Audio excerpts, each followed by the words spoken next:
Hello नमस्कार दोस्तों। आज की इस वीडियो में हम बात करने वाले हैं क्लास 10th के वीवीआई साइंस के ऑब्जेक्टिव क्वेश्चन के बारे में, जो कि आपको 2024 एग्ज़ाम के दृष्टिकोण से बहुत ही महत्वपूर्ण होगा, साबित होने वाला है। ठीक है, तो दोस्तों वीडियो को शुरू से लेकर अंत तक देखिएगा, तभी आपको अच्छी तरह से सभी बात समझ में आने वाला है। तो चलिए शुरू करते हैं आज का क्लास। सबसे फर्स्ट में क्वेश्चन है आपका क्वेश्चन नंबर 1, निम्न में से किस देश को पवनों का देश कहा जाता है? ए है यूएसए, बी है भारत, सी है जापान और डी है डेनमार्क। तो इसका सही उत्तर होगा डी, डेनमार्क। पवनों का देश डेनमार्क को कहा जाता है। उसके बाद है सेकंड नंबर, दूसरा है जीवाश्म ईंधन की ऊर्जा का वास्तविक स्रोत क्या है? ए सूर्य है, बी चंद्रमा, सी नाभिकीय संलयन और डी इनमें से कोई नहीं। तो इसका सही उत्तर होगा आपका ऑप्शन नंबर ए, सूर्य। सूर्य जो है सो क्या है? जीवाश्म ईंधन की ऊर्जा का वास्तविक स्रोत है। ठीक है, चलिए नेक्स्ट क्वेश्चन 3, आंख व्यवहार करता है? ए है अवतल दर्पण की तरह, बी उत्तल लेंस की तरह, सी समतल दर्पण की तरह और डी इनमें से कोई नहीं। तो एक बात आपको पता होना चाहिए कि आंख में जो होता है वो लेंस लगा रहता है, ना कि दर्पण। ठीक है, तो दर्पण तो होगा ही नहीं, यानी कि ए और सी ये दोनों तो नहीं होगा कोई भी कीमत पर, और बचा दो। देखिए बी में है उत्तल लेंस की तरह और डी है इनमें से कोई नहीं। ठीक है, तो इन्हीं दोनों में से कोई एक उत्तर सही है। तो उत्तल लेंस की तरह काम करता है। ठीक है, आंख जो है सो किसके तरह काम करता है? उत्तल लेंस की तरह। ठीक है, ये राइट ऑप्शन हो जाएगा। उसके बाद 4 नंबर है, स्पेक्ट्रम प्राप्त करने के लिए किसका उपयोग होता है? तो दोस्तों फर्स्ट में है कांच की सिल्ली, बी है अवतल दर्पण, सी है उत्तल लेंस और डी प्रिज्म। तो स्पेक्ट्रम प्राप्त करने के लिए किसका उपयोग करते हैं हम लोग? तो वो है क्या? प्रिज्म करते हैं। ठीक है, उसके बाद नेक्स्ट है 5 नंबर, विभवांतर मापने वाले यंत्र को कहा जाता है?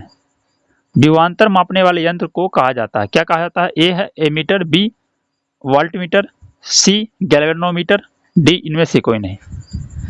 तो इसका सही उत्तर क्या होगा दोस्तों? अगर आपको किसी क्वेश्चन का आंसर अच्छी तरह से पता है तो उसे आप कमेंट में बता सकते हैं, हमें बताने से पहले। ठीक है, तो 5 का हो जाएगा बी, वोल्टमीटर। विभवांतर मापने के यंत्र को क्या कहते हैं? वोल्टमीटर से विभवांतर को मापा जाता है। ठीक है, नेक्स्ट अगला है,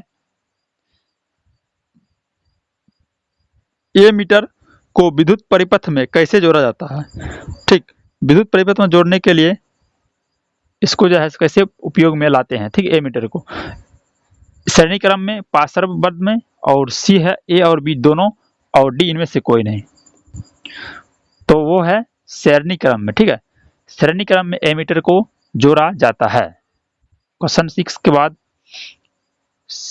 उसके बाद है 7 नंबर क्वेश्चन है। ठीक है, 7 नंबर, ठीक, विद्युत मोटर परिवर्तित करता है? ए है यांत्रिक ऊर्जा को विद्युत ऊर्जा में, बी है विद्युत ऊर्जा को यांत्रिक ऊर्जा में, सी है रासायनिक ऊर्जा को विद्युत ऊर्जा में, डी है विद्युत ऊर्जा को रासायनिक ऊर्जा में। ठीक, 4 ऑप्शन दिया हुआ है, और बताइए इसमें से कौन आपका राइट हो जाएगा क्वेश्चन नंबर 7 का? तो वो है बी हो जाएगा। ठीक है, बी आपका सही हो जाएगा। ठीक, विद्युत ऊर्जा को यांत्रिक ऊर्जा में, विद्युत मोटर जो होते हैं क्या करते हैं? विद्युत ऊर्जा को क्या करते हैं? यांत्रिक ऊर्जा में परिवर्तित कर देता है। ठीक है, तो क्या होता है कि विद्युत मोटर जो होते हैं जिससे करंट निकलते हैं ना, तो उसमें क्या होता है, करंट निकलने के बाद क्या होता है? बल्ब उल्ब जलता है, क्या यांत्रिक हो गया या कोई मशीन चलता है? ठीक है, तो इस प्रकार से आप समझ सकते हैं विद्युत मोटर को जो है सो परिवर्तित करता है किसमें? यांत्रिक ऊर्जा में। ठीक है, उसके बाद है नेक्स्ट 8 है, विद्युत धारा उत्पन्न करने की युक्ति को कहते हैं। सिंपल है, विद्युत धारा उत्पन्न करने के लिए किस युक्ति का उपयोग करते हैं, यानी कि जो है सो कौन है, विद्युत धारा उत्पन्न करने की युक्ति कौन है, इसमें बताना है। ठीक है, ए है जनित्र, बी है गैल्वेनोमीटर, सी है एमीटर, डी मोटर। तो आप जानते हैं कि जनित्र, ठीक है, जनरेटर, जिस जनरेटर भी बोलते हैं, ठीक है, वो विद्युत धारा उत्पन्न करने की युक्ति को क्या करते हैं, जनरेटर करते हैं या जनित्र। ठीक है, जनरेटर या जनरेटर हो गया। उसके बाद है 9 नंबर, ऊर्जा के सभी रूपों में अनंत स्रोत किसे माना जाता है, यानी ऊर्जा के जितने भी स्रोत हैं उसमें अनंत स्रोत कौन है, यानी कि अंत तक जो खत्म नहीं होने वाला है। ठीक है, वो कैसा कौन स्रोत है, ए है कोयला, बी जल, सी सूर्य और डी परमाणु। तो इसका सही जवाब हो जाएगा आपका ऑप्शन नंबर सी, क्या, सूर्य हो जाएगा। सूर्य जो है सो कभी भी खत्म होने वाला संसाधन यानी कि स्रोत नहीं है। उसके बाद 10 नंबर है, पवन चक्की में उपयोगी ऊर्जा प्राप्त करने के लिए पवन का न्यूनतम वेग है, ए है 20 किलोमीटर प्रति आवर, बी है 15 किलोमीटर प्रति आवर और सी है 30 किलोमीटर प्रति आवर और डी है 40 किलोमीटर प्रति आवर।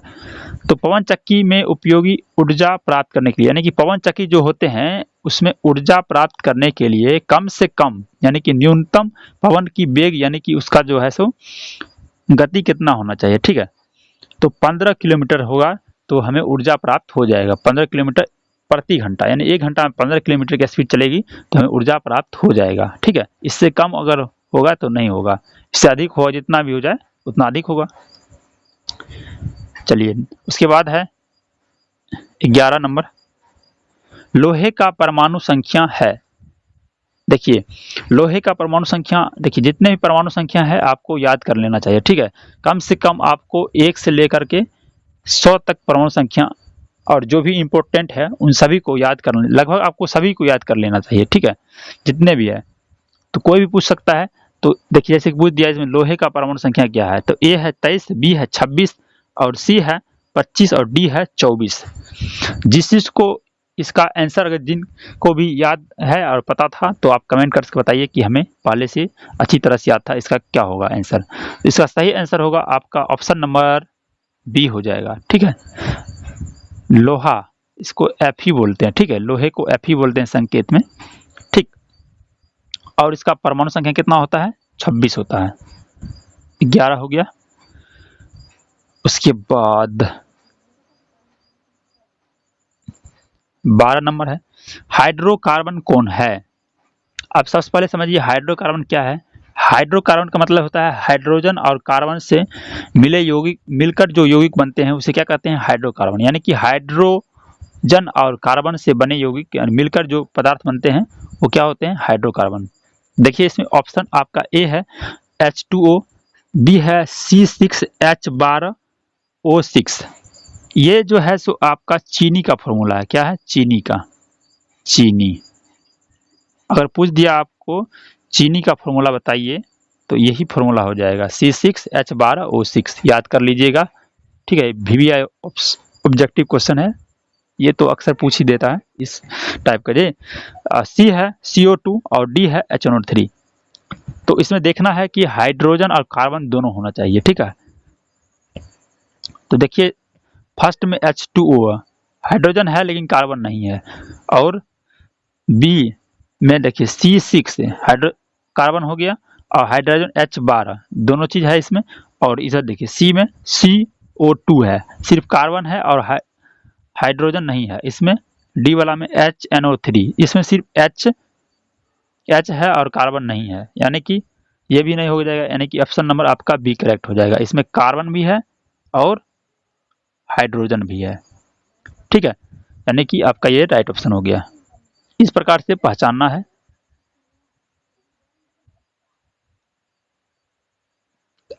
उसके बाद है 13 नंबर, प्रकृति में ऑक्सीजन का संतुलन कैसे बना रहता है।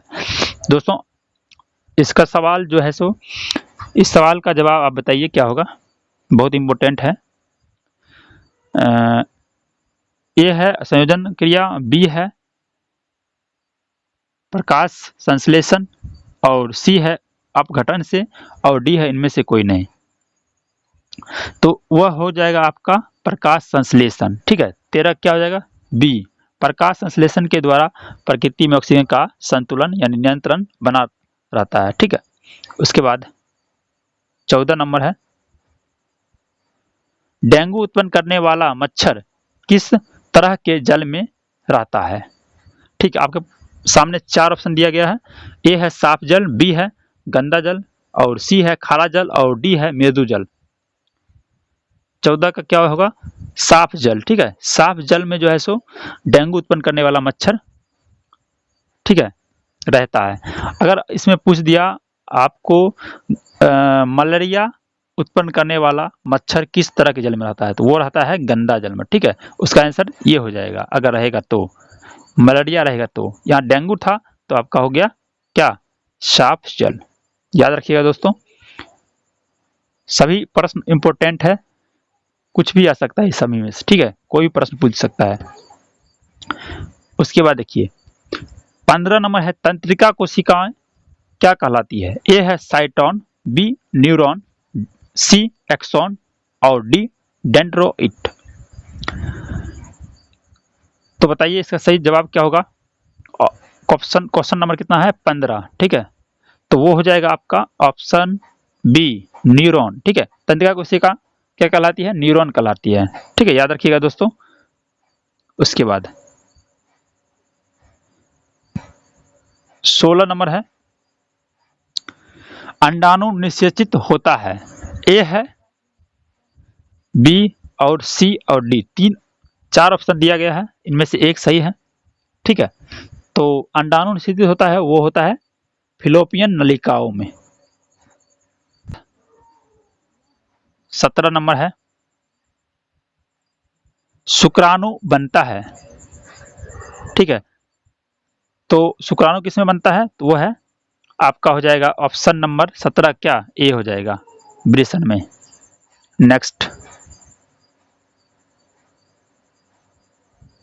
18 नंबर है, निम्न में कौन एक जैविक प्रक्रम द्वारा अपघटित होने वाला पदार्थ है। ए है सूखे घास पत्ते, बी है पॉलीथीन बैग, सी है रबर, डी है प्लास्टिक की बोतलें। ठीक है दोस्तों, इसमें कह रहा है क्या, ध्यान से देखिए, जैविक प्रक्रम द्वारा अपघटित होने वाला पदार्थ। ठीक है, जैसे कि जैव जो खाद्य मान लीजिए कि बनाया जाता है, तो किस प्रकार चीज, कैसे चीज से बनाया जा सकता है। तो इसमें 4 ऑप्शन दिया गया, इसमें से एक ऑप्शन आपका सही होगा, ऐसे सोच सकते हैं। ठीक है, तो इसका सही जवाब हो जाएगा आपका ऑप्शन नंबर ए हो जाएगा। ठीक है, सूखे घास पत्ते के द्वारा जो है जैविक प्रक्रम द्वारा अपघटित होने वाला पदार्थ है। नेक्स्ट उसके बाद है 19 नंबर, निम्नलिखित में से कौन एक भूमिगत जल का उदाहरण है। ठीक, ए है नदी, बी कुआं, सी तालाब, डी समुद्र। तो बताइए इसका सही जवाब क्या हो जाएगा। तो ये हो जाएगा इसका सही जवाब कुआं। ठीक है, कुआं जो है सो क्या है, एक भूमिगत जल का उदाहरण है। ठीक है, भूमि के अंदर से जो भूमिगत जल मिलता है भूमि के अंदर से। ठीक है, इसमें ऑप्शन 4 था, इसमें से एक सही हो गया, यानी कि ये हो जाएगा बी। ठीक, आप देख लेते हैं लास्ट, उसके बाद है 20। ये लास्ट प्रश्न है आपका, क्वेश्चन नंबर 20, प्रकाश की किरणें गमन करती है। बहुत अच्छा प्रश्न है। ठीक है, आसान भी है। देखिए क्वेश्चन 20 जो कह रहा है, प्रकाश की किरण जो होती है कैसे गमन करती है, यानी कि कैसे चलती है। ठीक है, ए है सीधी रेखा में, बी है तिरछी रेखा में, और सी है किसी भी दिशा में, और डी है इनमें से कोई नहीं। इस प्रश्न का उत्तर आप हमें कमेंट में बताइएगा। ठीक है, इसका उत्तर क्या होगा दोस्तों। ठीक है, हर वीडियो में हम लास्ट में एक क्वेश्चन आपके लिए छोड़ देते हैं उसका आंसर बताने के लिए। ठीक है, इसका आंसर आप हमें बताइएगा। ठीक है, और जितने भी हम 1 से लेकर 20 तक बताए हैं, तो उसमें आपका कितना क्वेश्चन जो है सो एकदम आपको राइट हुआ, यानी कि पहले से अच्छी तरह से याद था। अगर आपको 20 में से 15 प्रश्न अच्छी तरह से याद था, तो आपका तैयारी बहुत ही ज़बरदस्त चल रही है, ठीक है। अगर उससे कम अगर आया, 15 से कम आपका स्कोर है, तो आप थोड़ा और मेहनत करिए और टाइम दीजिए, थोड़ा 1-2 घंटा में बढ़ोतरी करिए, ठीक है, अपने पढ़ाई का, ठीक है। अगर आपका 20 में 20 सही हुआ, तो आपका बहुत अच्छा तैयारी चल रहा है, ठीक है। इसी तरह से तैयारी करते रहिए। फिर मिलते हैं अगले वीडियो में एक नए वीडियो के साथ, ठीक है। तब तक के लिए जय हिंद, वंदे मातरम। अगर आप हमारे चैनल को अभी तक सब्सक्राइब नहीं किए हैं, तो सब्सक्राइब कर लीजिएगा, क्योंकि रोज़ आपको ऐसी बेहतरीन वीडियो मिलती रहेगी, ठीक है। चलिए इसी के साथ मिलते हैं फिर अगले वीडियो में। Thank you.